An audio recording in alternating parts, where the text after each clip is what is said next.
Welcome back to computer byte. आज के lecture में हम लोग डिस्कस करने जा रहे हैं HTML को, एलिमेंट्स को, एट्रीब्यूट्स को, हेडिंग्स एंड पैराग्राफ्स को एंड लास्टली हम लोग इसकी प्रैक्टिकल इम्प्लीमेंटेशन भी करके देखेंगे। तो सबसे पहले हम लोग देख लेते हैं कि HTML क्या है। HTML हमारे पास हाइपरटेक्स्ट मार्कअप लैंग्वेज है। हाइपरटेक्स्ट मार्कअप लैंग्वेज को हम लोग यूज़ कर रहे होते हैं अपने वेब पेजेस को क्रिएट करने के लिए। HTML को आप इस तरह से अंडरस्टैंड करें कि HTML हमारे पास स्ट्रक्चर बनाने के लिए, वेब पेज का स्ट्रक्चर बनाने के लिए हम लोग यूज़ करते हैं। फॉर एग्जांपल, अगर आप लोग गूगल पे जाते हैं और किसी भी आप लोग वेबसाइट को सर्च करते हैं, फॉर एग्जांपल जैसे हम लोग चले जाते हैं विजुअल VS कोड पे, विजुअल स्टूडियो कोड पे, जिसमें हम लोग अपनी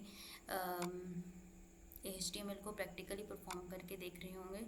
इस वेबसाइट को आप लोग देखें, इस पे आप लोग इसकी के अपीयरेंस में आप लोग को फ्रंट एंड पे ये जो भी चीज़ें नज़र आ रही हैं, कहीं पे आप लोग को इमेज आइकन नज़र आ रहा है, ये कंटेंट आपको राइट किया हुआ नज़र आ रहा है कि हमें कुछ बटन नज़र आ रही हैं, हमें कहाँ पे कौन सी चीज़ हमें प्लेसमेंट करनी है, ये सारी चीज़ें स्ट्रक्चर की, ये लेआउट कह लें आप लोग इसका वेब पेज का, ये हम लोग किससे बना रहे होते हैं, HTML से हम लोग इसको डिज़ाइन कर रहे होते हैं। तो HTML हमारे पास क्या है कि HTML हमारे पास हाइपरटेक्स्ट मार्कअप लैंग्वेज है, जिससे हम अपने वेब पेज को क्रिएट कर रहे होते हैं। HTML में हमारे पास एलिमेंट्स होते हैं।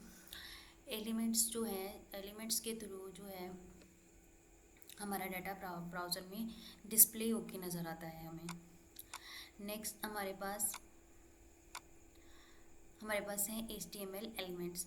HTML एलिमेंट्स क्या होते हैं हमारे पास, उसमें एक कोई स्टार्ट टैग होता है, उसमें फिर हमारे पास कुछ कंटेंट आएगा जो हम राइट करना चाहते हैं एंड लास्टली उसमें एक एंडिंग टैग होता है। फॉर एग्जांपल जैसे हमारे पास यहाँ पे है H1 का टैग है, फिर हमने कुछ उसमें कंटेंट ऐड किया, माय फर्स्ट हेडिंग, एंड हमने उसमें लगाया उसका एंडिंग टैग दिया। तो इस कंप्लीट को जहाँ पे स्टार्टिंग टैग है, कुछ कंटेंट है और एंडिंग टैग है, उसको हम लोग क्या बोलते हैं, HTML एलिमेंट्स बोलते हैं हम लोग इसको।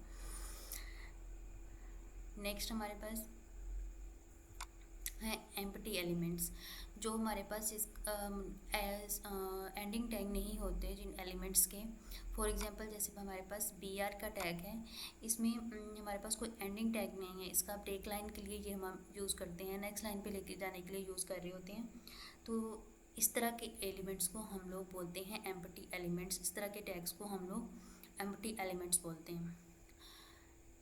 नेक्स्ट हमारे पास है HTML एट्रीब्यूट्स। HTML एट्रीब्यूट्स क्या होते हैं, हमारे पास टैग्स की जो एडिशनल इन्फॉर्मेशन को हम ऐड करते हैं वो हमारे पास होते हैं एट्रीब्यूट्स, उसके होते हैं। और एट्रीब्यूट्स को हम हमेशा जो है स्टार्ट के टैग में हम लोग उसको स्पेसिफाई करते हैं। फॉर एग्जांपल जैसे हमारे पास A का टैग है, A का टैग हमारे पास लिंक को ऐड करने के लिए हमारे वेब पेज के अंदर होता है। तो इसमें हम लोग जो एट्रीब्यूट ऐड करते हैं href का करते हैं। href का जब तक हम एट्रीब्यूट ऐड नहीं करेंगे तो हम लिंक ऐड नहीं कर सकते। तो टैग हमारे पास A का है और हम उसमें जो एट्रीब्यूट ऐड कर रहे हैं वो href का है।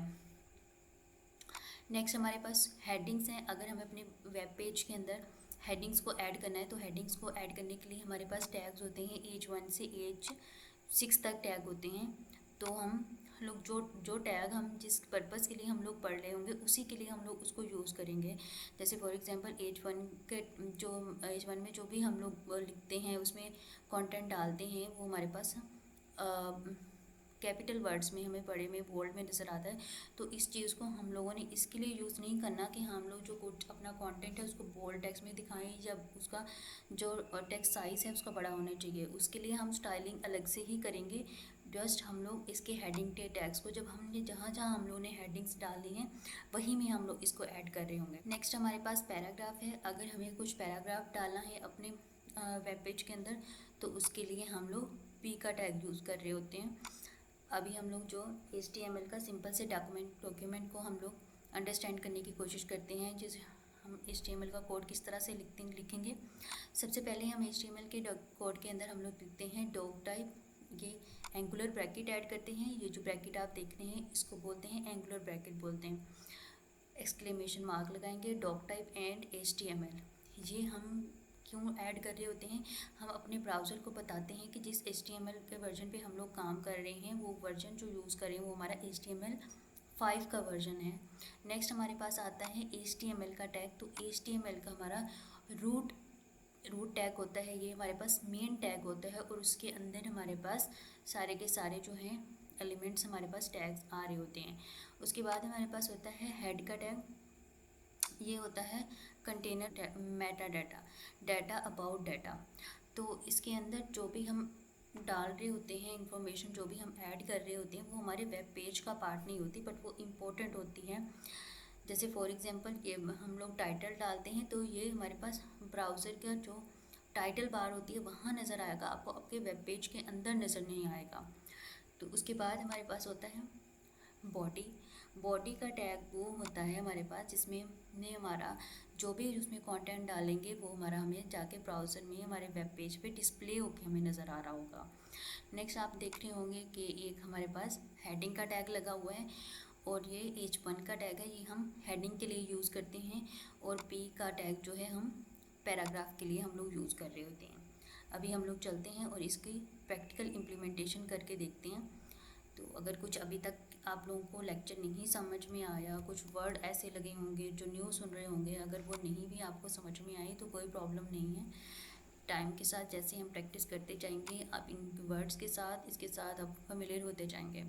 तो आप लोगों को मैंने VS कोड जिस पे हम लोग काम करेंगे, HTML को हम सीख रहे होंगे, वो मैंने आप लोगों को ऑलरेडी एक वीडियो बना दी है।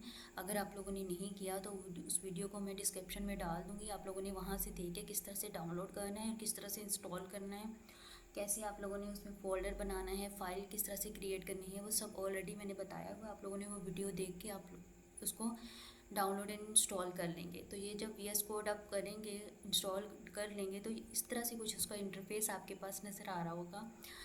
तो आप लोगों ने फाइल में जाना है और सबसे पहले उसमें आप लोगों ने न्यू फाइल को क्रिएट करना है। फाइल में जाएंगे और न्यू फाइल को क्रिएट करेंगे और जहाँ पे हम इसको कुछ नाम दे देंगे। index.html में काम कर रहे हैं तो इसकी एक्सटेंशन हम लोगों ने .html ही देनी है। तो इसको हम लोग अभी के लिए डेस्कटॉप पे हम लोग इसको फोल्डर को रख लेते हैं, इस फाइल को। तो इस फाइल को हम लोगों ने डायरेक्टली नहीं इसको सेव करना, एक फ़ोल्डर में रखना है। न्यू फोल्डर बनाएंगे और न्यू फोल्डर में हम लोग इसको ओपन करते हैं और यहाँ पे हम अपनी फ़ाइल को क्रिएट कर लेंगे। ठीक है, ये हमारे पास फाइल क्रिएट होके आ गई है। अभी हम लोग यहाँ पे देखेंगे तो ये कोई फ़ोल्डर यहाँ पे हमारे पास अभी ओपन नहीं है। तो हम लोगों ने क्या करना है, उस फोल्डर को अपनी फाइल के अंदर यहाँ पे अपने विजुअल स्टूडियो कोड के अंदर इसको ओपन कर लेना है, जो अभी हम लोगों ने डेस्कटॉप पे क्रिएट किया था HTML ट्यूटोरियल के नाम से। तो ये अब हमारे पास VS कोड के अंदर ये देखेंगे आप लोग, फ़ोल्डर ओपन होके आ गया और फोल्डर के अंदर हमारे पास index.html के नाम की एक हमारे पास फाइल क्रिएट हो गई है। ठीक, अब ये कुछ इस तरह से इंटरफेस होगा, ये चाहे तो आप यहाँ से ख़त्म भी कर सकते हैं। अब यहाँ पे हम लोग क्या करेंगे, शिफ्ट और एक्सक्लेमेशन मार्क लगाएंगे। तो ये आप लोगों को एब्रीवेट के नाम से कुछ इस तरह से एब्रीवेशन के नाम से आप लोगों को नज़र आएगा। यहाँ पे आप लोगों ने एक्सक्लेमेशन मार्क लगा के इसको एंटर कर देना है। तो ये जो इसका बेसिक कोड होता है HTML का, वो ऑटोमेटिकली आपको VS कोड राइट करके दे देगा, जो कि आपको राइट करने की ज़रूरत नहीं है इसको। तो इसको हम लोग बोलते हैं बॉयलर प्लेट कोड। ठीक है, ये देखो हम लोगों ने डिस्कस किया था। डॉक टाइप HTML किस लिए होता है हमारे पास, ब्राउज़र को बताने के लिए कि हम HTML के जिस वर्जन पे काम कर रहे हैं वो हमारे पास है HTML5 का। नेक्स्ट हमारे पास रूट एलिमेंट है HTML का, जो कि हमारा मेन टैग होता है। नेक्स्ट हमारे पास है हेड के में हमारे पास क्या होता है, मेटा डाटा होता है। मेटा डाटा इनकी इन्फॉर्मेशन होती है, डाटा अबाउट डाटा होता है। और नेक्स्ट हमारे पास है बॉडी का टैग, और बॉडी के टैग में हम लोग जो भी कोडिंग करते हैं वो हमारे पास डिस्प्ले होके हमें ब्राउज़र में वो डिस्प्ले होके नज़र आती है। तो यहाँ से हम लोग स्टार्ट करते हैं। सबसे पहले हम लोगों ने जो टैग पढ़ा है वो हम लोगों ने हेडिंग का पढ़ा है। तो हेडिंग के लिए हम लोगों ने कौन सा टैग पढ़ा है, 1 का, हेडिंग से के टोटल हमारे टैग होते हैं ऐड करने के लिए एज 1 से एज 6 तक। तो हम लोग यहाँ पे लिख देते हैं कुछ भी हेलो वर्ड हम लोग लिख लेते हैं और इसको हम लोग सेव करेंगे। और सेव करके आप लोगों ने यहाँ पे अगर किसी ने नहीं किया तो गो लाइव सर्वर को आप लोगों ने, ये जो बॉक्स बने हुए हैं यहाँ पे जाके लाइव सर्वर को अपने एक्सटेंशन को ज़रूर ऐड कर लेना है। ये आप लोगों को कुछ इस तरह से नज़र आ रहा होगा। मेरे पास ऑलरेडी इंस्टॉल है, आपके पास नहीं है तो आप लोगों ने इसको यहाँ पे इंस्टॉल का आपको ऑप्शन नज़र आ रहा होगा, इंस्टॉल कर लेनी है आप लोगों ने यहाँ पे और इसको अपने विजुअल स्टूडियो कोड के अंदर ऐड कर लेना है। ठीक, नेक्स्ट हम वापस आते हैं अपनी फाइल पे, इसको ख़त्म कर देते हैं। और हम लोग जब आप लोग ये लाइव सर्वर को ऐड कर लेंगे तो यहाँ पे गो लाइव का ऑप्शन आपको नज़र आ रहा होगा, तो आप लोगों ने गो लाइव पे चले जाना है। गो लाइव पे ये देखेंगे हेलो वर्ड आपका पहले से ही वेलकम कर रहा है यहाँ पे, जो कि हम लोगों ने अपनी बॉडी के टैग के अंदर राइट किया था। ठीक, अंडरस्टैंड, आप लोग समझ रहे हैं ना। नेक्स्ट हमारे पास हम लोग जो इसकी बाकी की हेडिंग्स के लिए हमारे पास टैग हैं उसको भी हम लोग प्रैक्टिस करके एक बार देख लेते हैं कि उनका क्या पर्पस है। नेक्स्ट हमारे पास होती है एज 2 के टैग के साथ, एज 3 के टैग के साथ, एज 4 के टैग के साथ, एज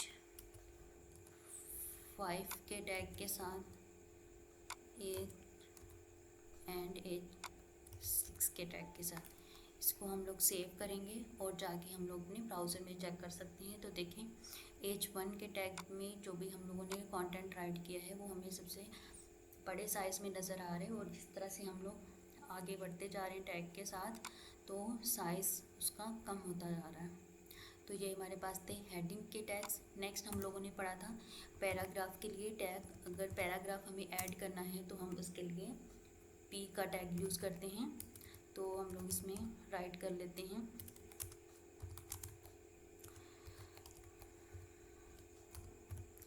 पैराग्राफ और हम लोग इसको जाके चेक करेंगे तो ये हमारे पास पैराग्राफ ऐड हो गया। तो पैराग्राफ में हम लोग कुछ बड़ा सेंटेक्स डाल के देख लेते हैं ताकि इसके और भी इससे रिलेटेड जो भी पॉइंट्स हैं इस टैग से रिलेटेड वो हमें क्लियर हो जाए। तो ये मैंने कुछ इस तरह से इसमें एक पैराग्राफ डाल दिए, ये आप लोग देखेंगे तो ये हमारे पास जितनी भी इसकी विड्थ है उस पर हमें नज़र आ रहा है।